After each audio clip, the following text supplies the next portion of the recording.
Greetings, everyone. Another warm welcome to Marketing the Invisible, joined today by Stuart Webb. Stuart, g'day, sir. Where are you hanging out?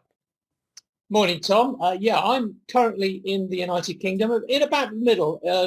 Burton-on-Trent is the name of the place. Apparently the brewing capital of the UK. Don't Oh, get to see too much of it. So how there you go. handy. How handy indeed. Yeah, And just down the road there is. on a day as hot as you're going to have, which is probably 80 Yeah, Fahrenheit or 34 degrees, it might come in handy later on. yeah. But You might find me sort of quaffing something. off that rather delicious subject and on to today's subject. For those of you who don't know Stuart, he started and sold many businesses. He now helps business owners apply his proprietary formula for exponential growth to their businesses. So essentially, he's passing on the knowledge and experience that he's gained. He's got it in a formula so it can be applied to pretty much any business. And his background, which is, I think, very interesting, is actually in medical research, which speaks to the idea of having this very clinical, so to speak, approach, the scientific approach to doubling revenue. So, Stuart, that brings us nicely to the title, which is How to Double Your Turnover in Less Than a Year. Stuart's going to tell us how to do that in just 7 minutes. Stuart, sir, our time starts now. Question number one is, who's your ideal client? Tom, my ideal client is that growth-hungry business leader who has had some success in building their business to provide them with a sustainable client base. But they're now looking to grow that business to 7+ figures.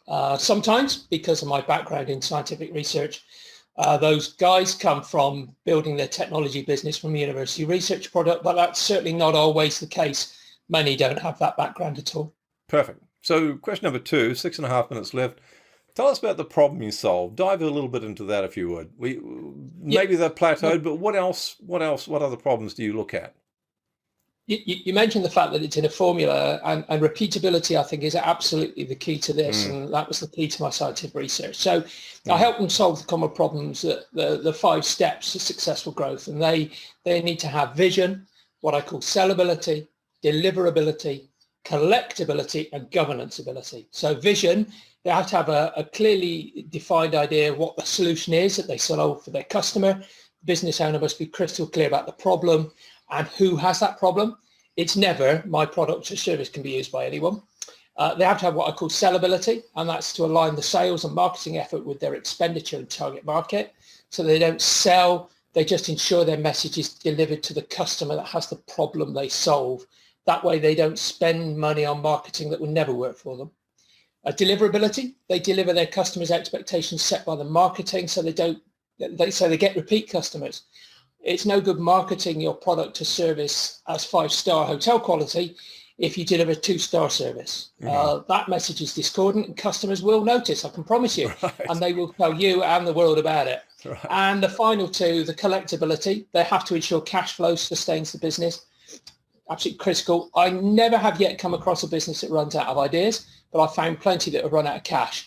And that's made even worse in this digital world. If you have a great website and products to sell on that website, but you don't get the sales system right, or you somehow fail to capture everything you need to process the order, it costs way too much and you need to resolve that.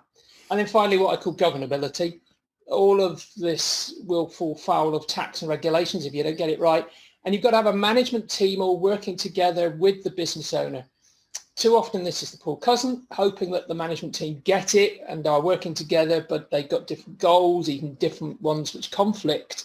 Right. And hoping that will just work itself out is foolish. So often overlooked. Look, it's a terrific articulation of a model which delivers that repeatable revenue growth in a profitable and sustainable manner.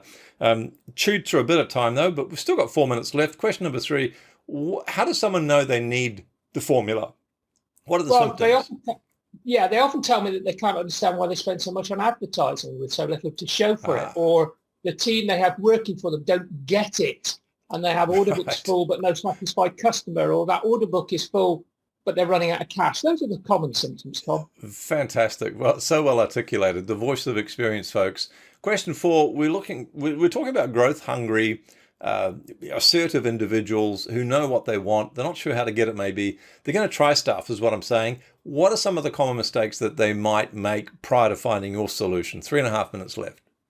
So they often find that they're doing the same things which got them to where they are, expecting it to be different. But as the business grows, you need to grow with it.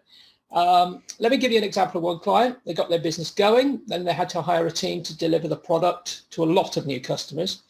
They didn't ensure they had clearly defined the problem they solved for customers, and the new marketing manager started marketing it to the wrong target market, and that cost them a huge amount. Ouch. To make matters worse, they had built their business delivering great customer service, but a lot of what they delivered, they didn't charge customers for. And as they've scaled, that started to really escalate their costs, and that became a massive problem. And then they had real problems with the fact that they couldn't deliver what their investors had expected of them. And that started to really sort of became a problem, so that they became the bottleneck in all of this. They were the person trying to solve all of the problems of the company. Right. We turned that around by just having some targeted advice and templates and guidance I gave them, and having a well-defined marketing plan, weekly check-in meetings with the team. They now have got what they need to have honest conversations with customers and keep those costs under control. And investors. And so what worked well for this particular client at a certain level wasn't going to work well. In fact, the problems were compounded when they started to grow and scale. Thank you for that. Right. 2 minutes left. Question 5. What's one valuable free action that someone listening to this could take it's going to take them a step in direction, won't solve the whole problem, but it might help them a little bit? So I always advise people to take the first 30 minutes of each day to really ask what went well yesterday and what do you need to take a look at. Nice. I tell them, don't view the things which were not as you want them to be as a failure. See them as an opportunity to improve.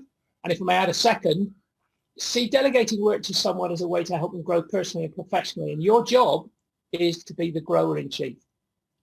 Nice. Grower in chief. I love that. So let's go to question 6. We've got 90 seconds left. One valuable free resource. Where can we direct people to get more on this, to find out more about those 5 steps? Well, as you've alluded to, Tom, there's a book I wrote, and you can get a free PDF copy of that by going to thecompleteapproach.co.uk 5-step book. So that's thecompleteapproach.co.uk 5 steps book, and you'll get my book, 5 Simple Steps to Growing Your Business. Perfect. I've been there. I've looked at it. I love it. Go get it, folks. 50 seconds left. Question number 7. What's the one question I should have asked you but didn't? So I think at the moment, Tom, we're exiting a pandemic, and now is the time to ask yourself, is it time to move my idea or business forward? So many people are getting to that stage where they need to scale. If not now, when? And my answer would be yes, now is the time. Nothing is more exciting than developing your business. Find the tribe who'll help you, get the partners you need to make you remain accountable for moving that forward. Go for it. Building your business isn't rocket science, but it is a science. You need that repeatability to make it a success. Stuart Webb, thank you so much for your words of wisdom and for your time. Tom, I've appreciated your time very much. Thank you very much indeed for having me on. Cheers. Thanks for checking out our Marketing the Invisible podcast. If you like what we're doing here, please head over to iTunes to subscribe, rate us, and leave us a review. It's very much appreciated. And if you want to generate 5 fresh leads in just 5 hours, then check out www.5hourchallenge.com.